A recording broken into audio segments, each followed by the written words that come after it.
자, 오늘 하나님이 주시는 말씀 우리 함께 보겠습니다. 시편 1편 1절에서 3절 말씀입니다.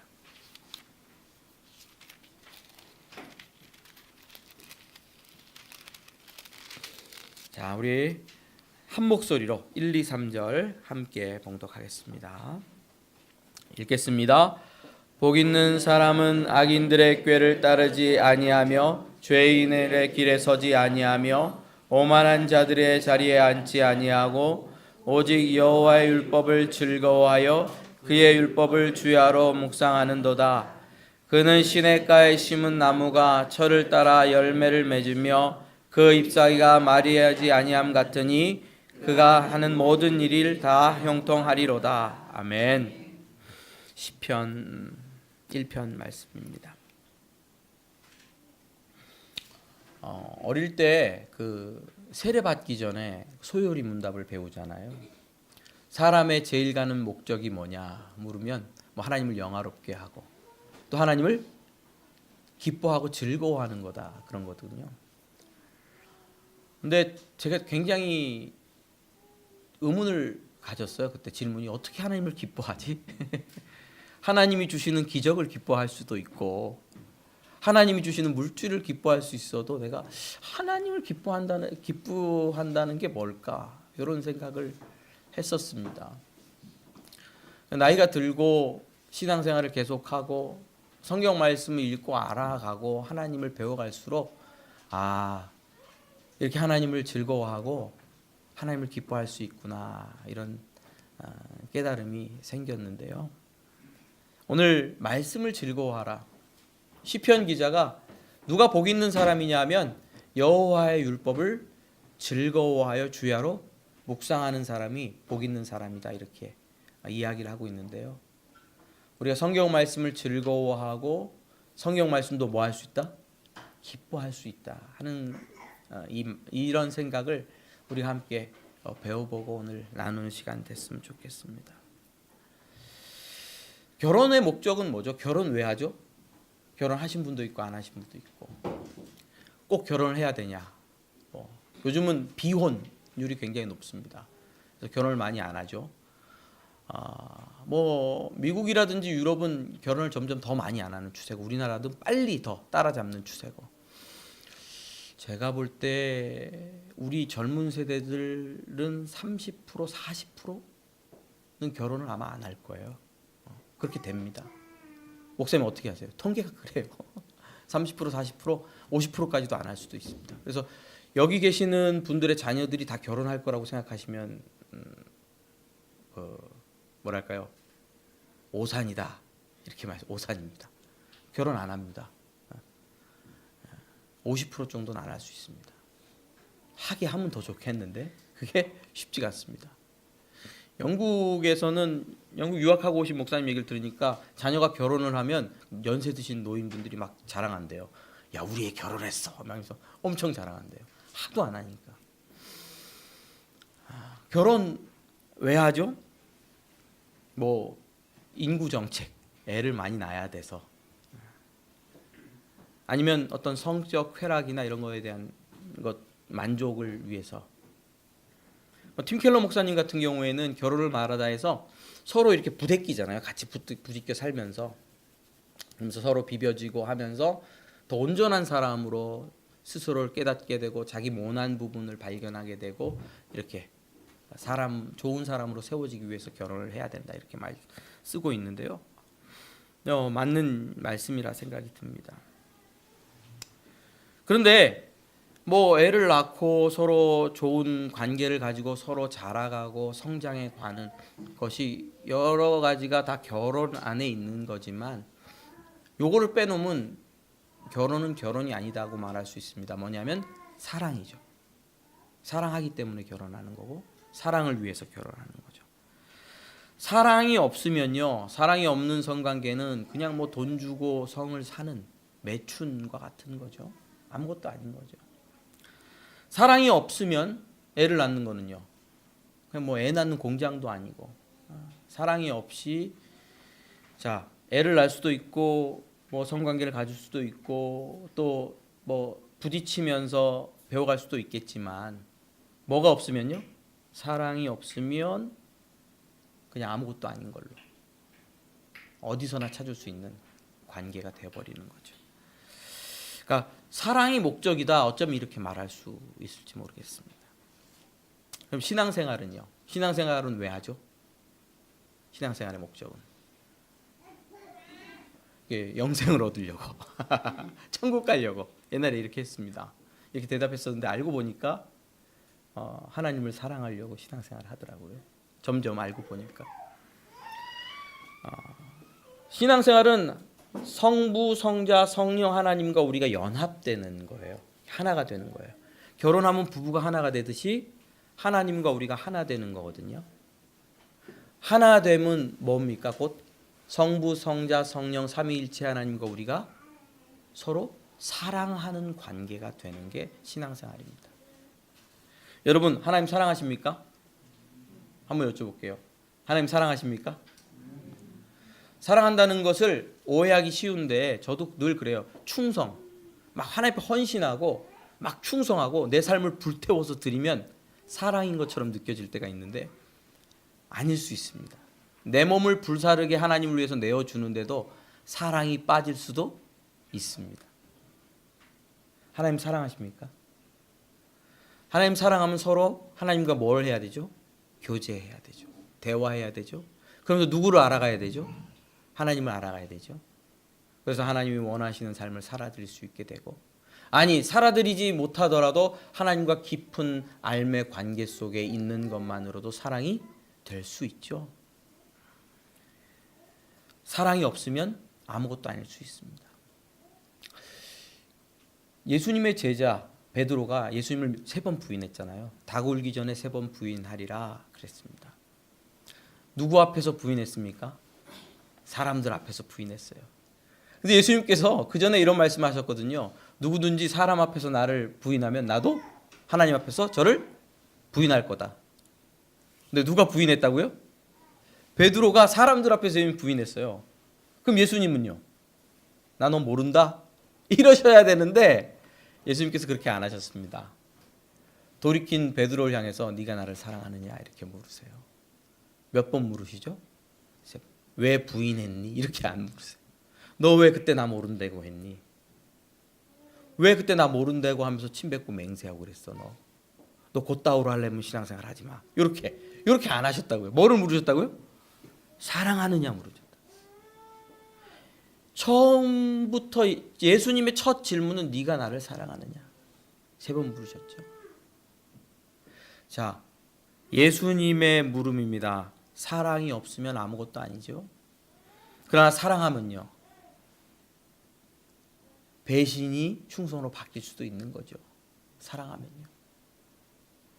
사랑이 없으면요, 충성이 그냥 종노릇이죠. 힘겨워서 노예생활하는 것뿐이죠. 아무것도 아닐 수 있죠. 예수님께서 물으신 것은 사랑하느냐라는 질문이거든요. 하나님께서는 우리랑 사랑하시기 위해서 우리에게 매개물로 주신 게 있어요. 사랑의 통로로 주신 게 이 성경 말씀입니다. 성경 말씀입니다.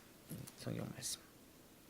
제가 이번 주에 말씀을 이 말씀을 다시 전해야, 말씀에 대한 말씀을 전해야 되겠다고 생각한 이유는 지난주에 말씀이 능력이다 하는, 에너지고 능력이다 하는 말씀을 전했는데 잘못 들으면 이게 어떤 실용주의적으로 성경 말씀이 사용될 수 있겠다라는 생각이 들어서 이 말씀을 함께 나누는 게 보완이 되겠다 하는 생각이 들었습니다. 우리는 하나님께서 자기를 드러내시고 알려주시고, 그래서 읽으면서 하나님과 뭐 할 수 있는, 교제할 수 있는 통로로 성경 말씀을 주셨는데 이걸 자꾸 실용주의적으로 사용하는 경향이 있어요. 실용주의적으로. 그래서 기도에 응답받는 5가지 방법, 목사님께서 시리즈로 5주간 설교할 수 있어요. 저는 이렇게 뭐 5스텝, 뭐 3스텝 이런 걸 좀 굉장히 싫어합니다. 안 하고 싶어해요. 뭐 정함을 할 수 있겠지만 삶에서 성공하는 5가지는 좀 많죠? 3가지만 할게요. 3가지 비결. 성경에서 뽑아낼 수 있습니다. 사업에 성공하는 10가지 비결 여기서 찾을 수 있습니다. 뭐 찾고자 하면 다 찾습니다. 조엘 오스틴 목사님 얘기를 했죠. 부자가 되는 방법 어디서 찾습니까? 성경에서 찾습니다. 병 낫는 방법 성경에서 찾습니다. 우리 인생을 형통하게 하는 방법 성경에서 찾습니다. 성공하는 비결 성경에서 찾을 수 있습니다. 자, 성경에 실제로 그런 게 있을까요, 없을까요? 저는 있는 것 같아요. 있습니다. 그런데 문제는 이걸 찾기 시작하면 누구와 교제가 안 된다고요? 내가 사랑해야 될 대상인 하나님과 교제가 아니고 뭐를 향해서 달려가죠? 돈, 명예, 권세, 세상의 평안을 위해서만 달려가죠. 성경을 그냥 실용적인 도구로 사용해 버리고 우리가 지구를 써버리듯이, 그래서 오염되잖아요. 멸망의 길로 가고 있잖아요. 하나님의 말씀도 써버리는, 하나님 말씀을 제일 많이 써버리는 사람들이 누구냐면 저 같은 목사입니다. 설교 준비하면서 써먹잖아요. 교회 부흥을 위해서 하나님의 말씀을 써먹는 경향이 있습니다. 그럴 때 그래, 내가 하나님 말씀을 써먹고 있구나. 성경 공부를 어떤 내 비전을 이루기 위한 도구로 써먹고 있구나 하는 생각이 들 때가 있어요. 위기죠. 그러면 누구랑 관계가 끊어진 겁니까? 하나님과 사람의 관계가 끊어진 거거든요. 자꾸 써먹습니다. 목사님들을 위한 책 중에 이런 책 있어요. 무슨 신방, 목회 신방 핸드북 이런 거 있어요. 핸드북이에요. 딱 열면요 목록이 쭉 나와요. 이사 갔을 때 딱 찾아보면 이사에 맞는 말씀이 나와요. 병들었을 때, 성도가 병들었을 때 찾아보면 여기 그 중에서 하나를 가서 이제 말할 수가 있는 거예요. 아주 좋은 책입니다. 아주 쉬워요. 성도분이 사업에서 망했을 때 찾아보면 나오고, 직장에 취업했을 때 별거 다 있어요. 주제별로 싹 정리를 해놨어요. 목회 신방 핸드북 같은 거 딱 들고 가면 다 됩니다. 어떤 생각이죠? 성경을 처음부터 끝까지 사용하고 이용해 먹겠다는 생각이거든요. 근데 성경은 하나님께서 우리와 사랑하기 위하여 주신 하나님의 말씀입니다. 믿으십니까? 그 말씀을 하나님과 교제해서 하나님을 알고 하나님을 사랑하는 데 이르도록 해야 되는 거거든요. 안 그러면 하나님과 하나님의 말씀을 이용해 먹는, 누가 날 이용해 먹으면요 기분 나쁘겠죠. 저도 이용해 먹으면 기분 나쁩니다. 가끔 이럴 때가 있어요. 돌예배 또 무슨 이런 예배 있잖아요. 근데 거기에 목사님을 오라고 해서 예배를 드려달라 그러는데 진짜 하나님께 예배드리기 위한 목적이 아니고 이 사람들은 예배를 이용하는구나라는 생각이 들 때 굉장히 기분이 나쁩니다. 안 드리고 싶어요. 내가 여기 왜 왔어? 이런 생각이 들 때가 있습니다. 그냥 하나의 요식행위 중에 한 부분으로 이용하면 기분이 나쁘거든요. 하나님도 그러실 수 있다. 또 성경 읽기에 우리가 좀 이렇게 깊이 들어갈 때에 빠지기 쉬운 게 지적 만족을 위해서 성경을 읽어요. 예레미야서 2장 8절 제가 읽어드릴게요. 제사장들은 여호와께서 어디 계시냐 말하지 아니하였으며 율법을 다루는 자들은 나를 알지 못하며, 이렇게 되어 있습니다. 율법을 다루는 자는 누구겠습니까? 목사나 신학자들, 율법 서기관들, 율법을 다루는 자들이 나를 알지 못한다고 하나님이 탄식하는 거예요. 예레미야서. 자, 유대인들 정도 됐으면요, 율법학자 정도 됐으면요, 성경 5경을 다 외워요. 네? 구약 성경을 다 외울 39권이죠. 39, 27. 구약 39, 신약 27. 외워졌네요. 그래 39, 27. 자, 여러분 39권인데 39권을 다 외울 정도면 성경을 얼마나 잘 알겠어요. 근데 누구를 몰라요? 하나님을 모른다. 이게 하나님의 탄식이에요. 야, 율법학자들이 성경을 다루는데 나를 몰라? 그럴 수 있죠. 설교를 하면서도 하나님 모를 수 있습니다. 설교를 들으면서도 하나님 모를 수 있습니다. 복음을 전한다고 하면서도 하나님과 다른 삶을 살 수 있습니다. 하나님 몰라서 그럴 수 있습니다. 성경은 심오한 책입니다. 세상 학자들도 놀랍니다. 성경 자체가 굉장히 심오해요. 다 설명할 수 없을 정도로 굉장히 심오하고, 이 학문적으로도 그냥 문학적 깊이만 봐도, 세상 문학하는 사람들이 성경을 봐도 문학적인 수준이 굉장히 높아요. 굉장히 높은 게 아니고 세계에서 제일 높아요. 이건 어떻게 지금 설명할 수가 없네. 나랑 저랑 나중에 한번 조금 맛을 보시죠. 그래서 빠져들어요. 저도 한때 빠졌습니다. 그래서 하나님이 필요가 없고 이 성경 자체의 심오한 깊이에 빠져서 연구하죠. 평생을 그렇게 할 수 있습니다. 그런데 성경은 하나님과 연결되고 하나님과 교제하라고 주신 말씀이지, 이게 지적 만족을 위한 수단은 아니거든요. 성경을 열심히 읽고 공부하면 지적 만족 되겠죠. 여기 요즘 나오는 최신 문학 이론들이 다 적용되어 있습니다, 성경에. 그렇죠? 그러나 하나님을 알아가는 수단으로, 하나님을 알 수 있는 통로로 성경 말씀을 우리에게 하나님께서 주셨습니다. 우리는 이 성경 말씀 속에서 누구의 음성을 듣냐 하면 하나님의 음성을 듣습니다. 그래서 뭐 할 수 있냐면 주야로 이 말씀을 즐거워하여 묵상할 수가 있게 됩니다. 그리고 그 말씀 속에서 누구를 사랑하게 되죠? 결국은 하나님 이런 분이구나. 하나님을 사랑하고 하나님을 좋아하고 하나님 앞에 우리의 인생을 의탁할 수 있게 되어지는 것입니다. 하나님의 음성이 여기 들어있기 때문입니다. 여러분, 이 성경 말씀을 읽으면서 하나님의 음성이 들리셨습니까? 하나님의 음성으로 들으셨습니까? 보통 그냥 이래요. 오늘은 뭐를 어떻게 살까? 오늘은 어떻게 살까? 그냥 하나님께서 너무 피곤하지 않습니까? 너 오늘 이렇게 살아라. 또 내일은 또 이렇게 살아라. 큐티하면서 그래서 매일 어떻게 살까 그렇게 우리가 적용했잖아요. 너무 피곤하신 것 같아요. 그래서 하나님이 너무 피곤하고 좀 진력이 난다 이렇게 느끼시는 분들이 있어요. 큐티를 열심히 하다 보면 잘못된 방향으로 큐티를 해서 그렇죠. 자, 그러면 구약 성경을 한번 좀 보겠습니다. 구약 성경에서 이스라엘 백성들은 이 성경 말씀을 정말로 하나님의 말씀으로 믿었을까?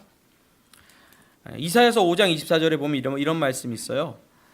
이로 말미암아 불꽃이 그루터기를 삼킬 것 같이 마른 풀이 불 속에 떨어짐 같이 그들의 뿌리가 썩겠고 꽃이 티끌처럼 날리리니 그들이 만군의 여호와의 율법을 버리며 이스라엘의 거룩하신 이의 말씀을 멸시하였습니다. 만군의 여호와의 뭐를 버렸어요?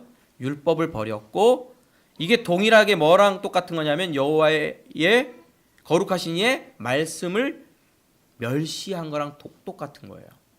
이 구절에서는 모세오경이 있잖아요. 이 율법을 버렸다는 뜻은 살아계신 하나님이 말씀하신 말씀을 멸시한 것과 같아요. 구약 성경을 읽었던 이스라엘 백성들은 구약 성경의 말씀을 뭐처럼 대했냐면 하나님께서 자기에게 직접 말씀하시는 말씀으로 대했어요. 하나님의 말씀으로. 왜 그랬죠? 구약 성경을 읽고 암송하면서 그 속에서 누구의 음성을 들었을까요? 하나님의 음성을 들었어요.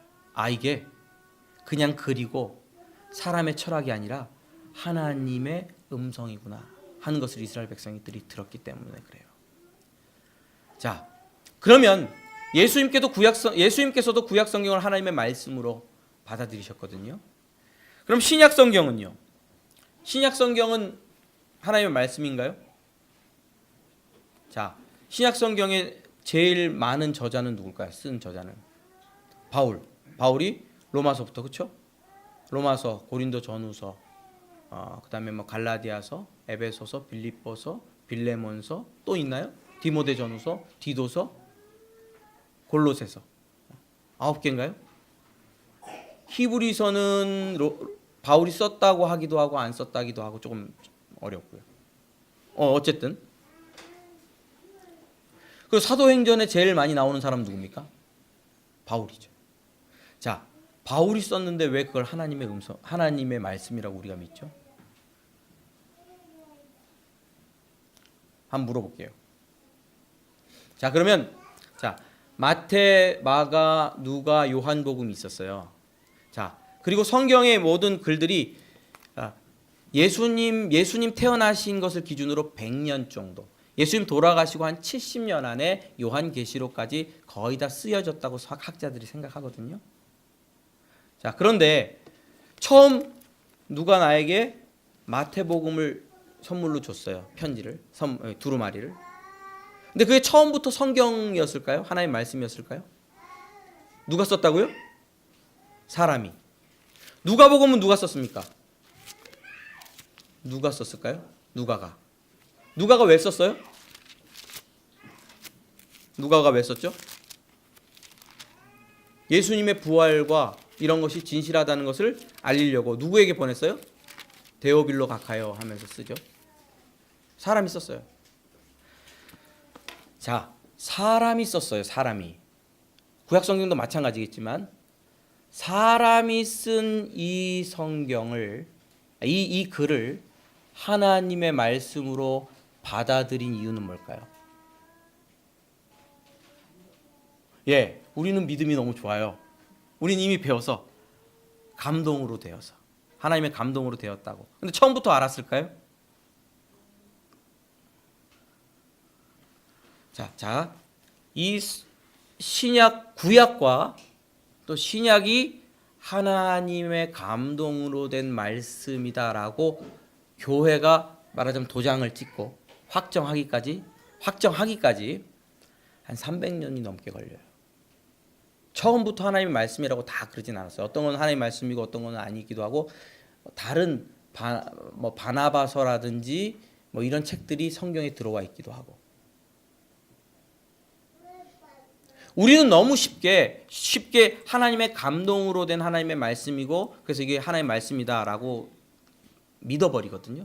아니죠. 그냥 말해버리거든요. 근데 정말로 그런가요? 한번 물어볼게요. 제가 금광교회 있을 때 성장반 교재를 썼어요. 시냇가 나무처럼. 혹시 이걸로 공부하신 분 계십니까? 성경 김정우 집사님. 역시 뛰어나신 분들은 이걸로 공부했어. 시냇가 나무처럼. 1과가 성경이 하나님의 말씀입니다예요. 질문이 이거예요. 성경이 하나님의 말씀인 거 어떻게 알 수 있습니까? 어떻게 알죠? 이게 제일 큰 질문이에요. 제 인생에도 질문이었어요. 교회가 성경을 하나님의 말씀으로 받아들이게 된 이유이기도 하고. 마태, 마가, 누가, 요한복음을 초대교회가 받아가지고 읽어봤어요. 읽어보니까 구약 성경에서 들리던 그 하나님의 음성이 어디도 있더라? 마태, 마가, 누가, 요한복음에서도 들리는 거예요. 누가가 썼는데 그 안에서 누구의 음성이 들려요? 살아계신 하나님의 음성이 들려요. 뭐 하니까? 읽어보니까. 사도 바울의 글 중에서 편지들을 읽어보니까 그 사도 바울의 글을 읽을 때에 구약 성경에서 살아계신 하나님의 음성을 들었던 것과 같은 동일한 음성이 사도 바울이 썼던 로마서에서도 들리고 갈라디아서에서도 들리는 거예요. 그래서 이거 하나님의 음성이구나 라는 것을 알게 된 거예요. 근데 혼자만 알면 잘못될 수 있잖아요. 근데 누가 인정하여? 예수님을 그리스도로 믿고 주로 시인하고 하나님의 아들로 시인하는 교회 공동체가 이쪽 공동체도 그렇고 저쪽 공동체도 그렇고 멀리 떨어져 있는 공동체도 그렇고 가까이 떨어져 있는 공동체도 동일하게 말씀을 이 66권, 27권의 신약 말씀을 읽을 때에 하나님의 음성을 발견하는 거예요. 그래서 여러 교회 공동체들이 모여서 야, 우리가 다 읽어봤지만 이 안에서 뭐가 들린다? 하나님의 음성이 들리지 않냐. 이것을 뭘로 인정할 수밖에 없다? 하나님의 말씀으로 인정할 수밖에 없다라고 서로 이야기한 거예요.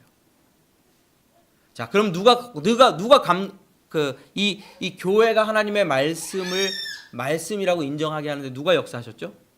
성경의 저자이신 성령께서. 그러니까 교회가 굉장히 중요한 역할을 성령 안에서 한 거죠. 자, 그럼 물어볼게요. 여러분들은 이걸 하나님의 말씀으로 믿잖아요. 좋은 믿음입니다. 우리 최 권사님 말씀하신 대로 하나님의 감동으로 된 말씀입니다. 어떻게 알죠? 근데 어려서부터 많이 배운 그리스도인들이 저랑 만날 때 하나님 말씀이라고 믿는데 말씀이 맞습니까? 그러면 안 읽어봤대. 하나님 말씀인데 읽어보셨습니까? 그럼 제대로 안 읽어봤어요. 그럼 하나님 말씀인 걸 경험해 보셨습니까? 아니래. 어떻게 아냐? 우리 홍성진 목사님과 같은 목사님에게 배워서 안다는 거죠. 이거 거짓말입니다. 잘못하면 거짓 믿음일 수 있습니다. 하나님의 음성이 들리지도 않는데 왜 하나님의 말씀이라고 나는 고백하죠? 그냥 배워서. 구원받으려고? 천국 가려고? 여러분, 맞습니다. 모든 성경은 하나님의 감동으로 됐어요. 66권이. 구약 시대의 이스라엘 백성들과 구약 교회가, 신약 시대의 하나님의 교회가 이 말씀을 읽으면서 하나님의 음성을 경험했어요. 그래서 하나님을 알았고 하나님을 사랑했고 하나님과 깊은 교제 가운데 있었고 그 하나님께 삶을 드리는 헌신이 있었고, 오늘날 성경은 동일한 하나님의 말씀입니다. 그렇다면 펼쳐서 읽어야 돼요. 그리고 읽으면서 누구의 음성을 들어야 돼요? 성부, 성자, 성령 삼위일체 하나님의 인격적인 음성을 여러분들이 들을 수 있어야 돼요. 그래야 이게 아하, 하나님의 음성이구나 라고 무릎을 치고 고백할 수 있는 거예요. 그 과정이 여러분들의 인생에 필요합니다. 그냥 믿는 것 좋습니다. 그러나 더 나아가서 깊이 이 말씀이 내가 즐거워할 수밖에 없는, 나를 즐겁게 하는 하나님의 말씀인 것을 확인하는 시간을 가지셔야 됩니다. 매일매일 성경 읽자. 매일매일 성경 읽자. 바이블 타임 하자. 왜요? 그 속에서 누구의 음성을 들으려고? 하나님의 음성을 들으려고. 이게 하나님의 말씀인 걸 어떻게 하냐? 읽어보면 안다가 답이었습니다. 성경반 1과. 어떻게 합니까? 읽어보면 압니다. 읽지 않으면 알 수가 없습니다. 미온적으로 그냥 생각하지 마십시오. 그냥 나는 믿어. 이게 하나님의 말씀일 거야. 이렇게 생각하지 마십시오. 읽고 확인해 보십시오. 한 구절 한 구절. 창세기 1장 1절을 이게 하나님 말씀이야? 태초에 하나님이 천지를 창조하시니라. 정말 하나님의 말씀이야? 그리고 맞아? 예수님이 부활하셨다 기록되어 있는데 이게 하나님의 말씀이고 이 말씀이 사실이야? 맞아? 물어보시고 말씀과 교제하면서 대화해 보시길 바랍니다. 구약 성경과 신약 성경에서 동일한 하나님의 음성을 들었던 교회가 이 66권 성경을 하나님의 말씀으로 인정했고 오늘까지 전해지고 있고, 교회는 이 66권 말씀 바탕 위에 세워져 나가고 있습니다.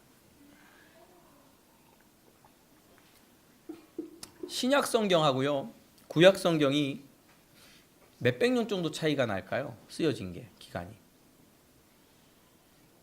오늘은 그냥 이런 걸로 가는 겁니다. 몇백 년 차이가 나요. 이경수에 몇백 년 차이 나는지 알아요? 말라기가 BC 한 430년 그 정도쯤. 그리고 신약 성경이 쓰여진 게 AD 100년 정도 완성됐다고 하면 한 500년 정도 차이. 500년이면 어마어마한 차이잖아요. 자, 구약 성경은 뭘로 기록됐죠? 언어가 히브리어로.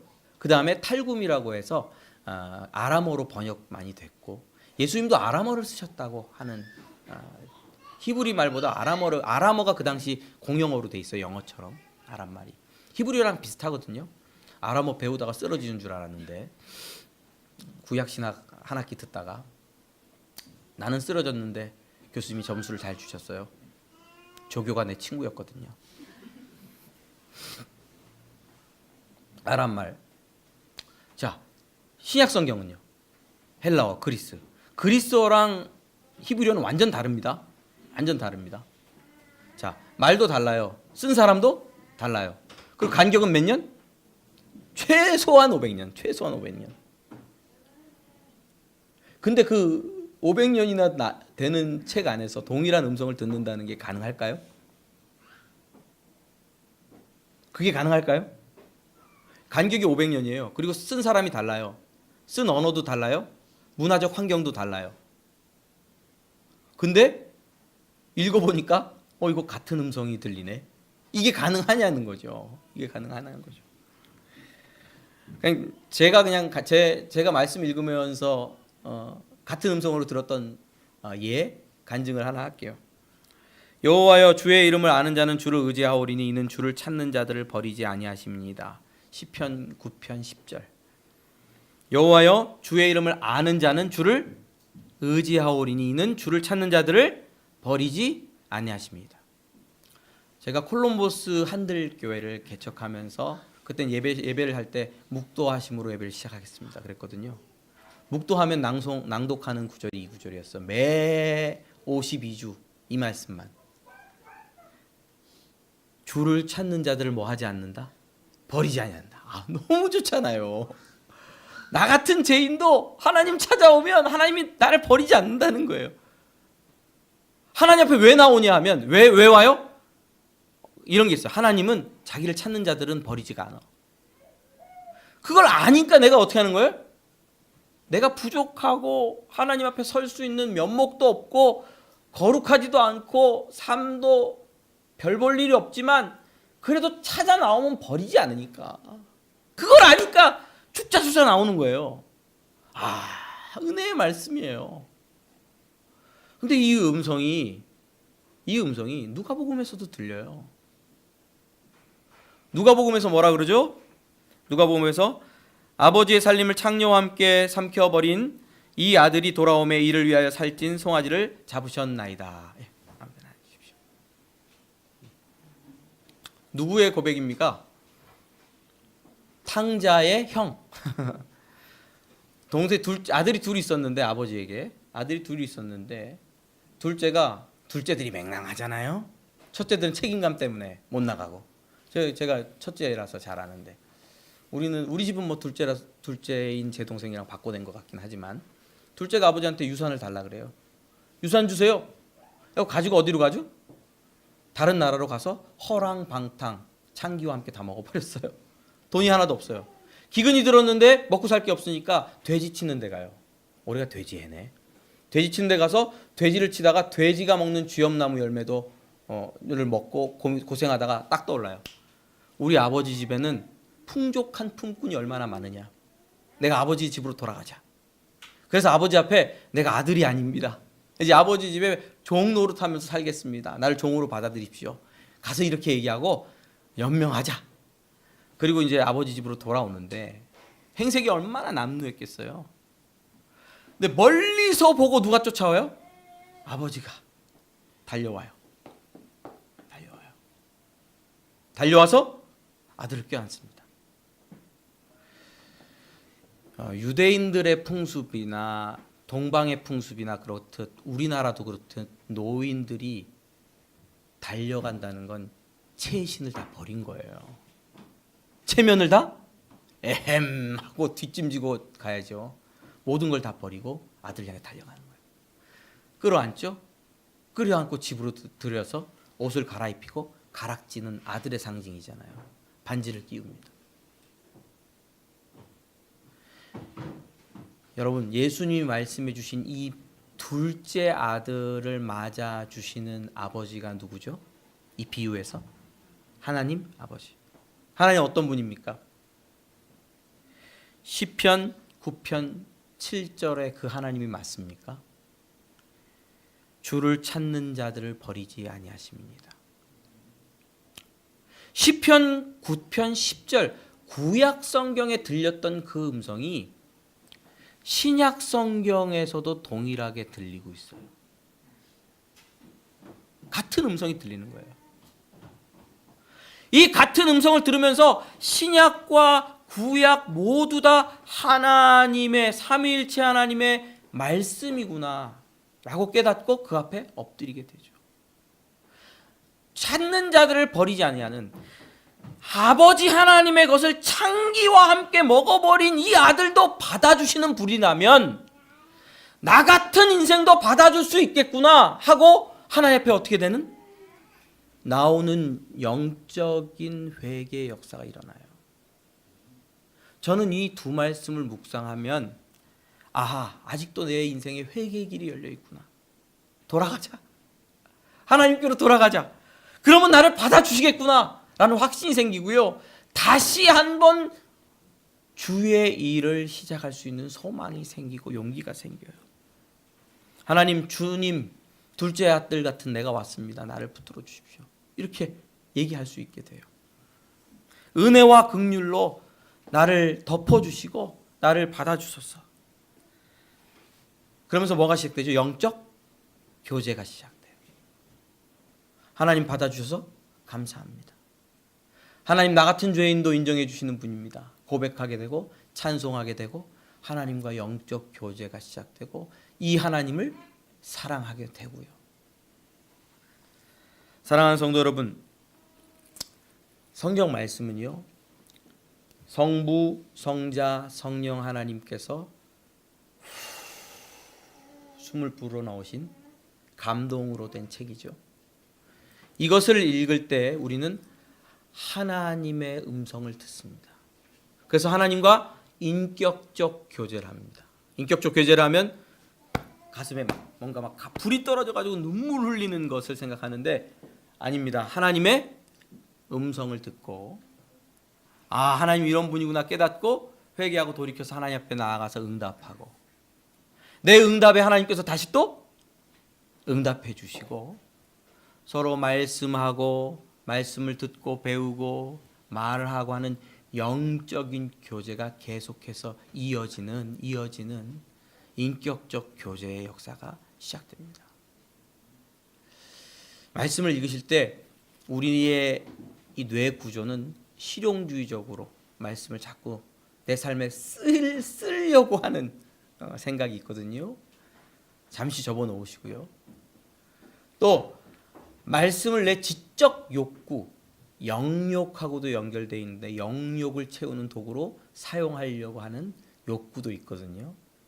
잠시 접어놓으시고요. 하나님이 어떤 분이신지 알고 하나님의 음성을 듣고자 하는 순수한 마음으로 말씀 앞에 한번 나가보십시오. 그러면요, 지난주에 말씀드린 것처럼 그 말씀이 나를 채우고 내 생명을 새롭게 하고 그래서 하나님과 더 깊은 사랑의 관계 가운데 나갈 수 있도록 인도해 주실 줄 믿습니다.